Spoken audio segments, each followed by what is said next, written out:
Merry Christmas.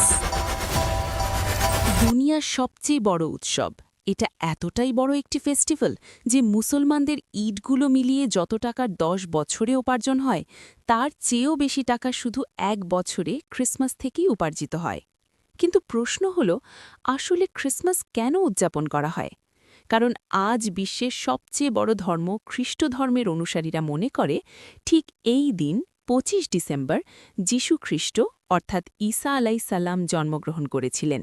কিন্তু এখন প্রশ্ন হচ্ছে, যদি সত্যিই 25 ডিসেম্বর ঈসা আলাইসাল্লামের জন্মদিন হয় তাহলে মুসলমানরা এটি কেন উদযাপন করে না? এর পেছনে রয়েছে একটি বড় বিভ্রান্তি। আজ থেকে প্রায় 2000 বছর আগে ঈসা আলাইসাল্লাম ফিলিস্তিনের একটি ছোট শহরে এক অলৌকিক ঘটনার মাধ্যমে জন্মগ্রহণ করেন। সেই সময় ফিলিস্তিনে ইহুদিরা বসবাস করলেও সেখানে ইহুদিদের শাসন ছিল না। তখনকার শাসক ছিল সেই সময়ের সবচেয়ে বড় সুপার পাওয়ার রোমান সাম্রাজ্য।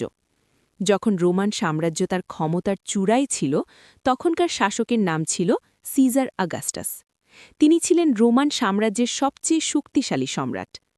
আজও আমরা অগাস্টাস নামটি খুব ভালোভাবে চিনি, কারণ তার নাম অনুসারেই বছরের একটি মাসের নাম রাখা হয়েছে অগাস্ট। যেই মুহূর্তে অগাস্টাস তার ক্ষমতার শীর্ষে পৌঁছালেন তিনি সেই ভুলটাই করলেন যেটা ইতিহাসে প্রায় প্রতিটি সম্রাটই করে থাকে। অগাস্টাস নিজেকে সাধারণ মানুষ নয় বরং একজন দেবতা হিসাবে পরিচয় দিতে শুরু করলেন এবং পুরো রোমান সাম্রাজ্যে নিজের নামে মন্দির বানিয়ে মানুষকে নিজের উপাসনা করতে বাধ্য করলেন। ইতিহাস যদি দেখা হয় তাহলে দেখা যাবে যখনই কেউ এই পর্যায়ের ক্ষমতায় পৌঁছে যায় তখন আল্লাহ তার অহংকার ভাঙার জন্য মুসা আলাইসাল্লামের মতো একজন শক্তিশালী নবী পাঠান।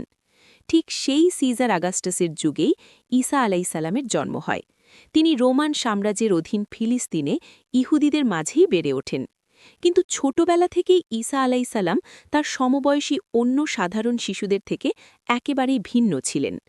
একবার শৈশবে ঈসা আলাইসাল্লাম তার মা মারিয়ামের সঙ্গে বাজারে ঘুরতে ঘুরতে হঠাৎ কোথাও হারিয়ে যান।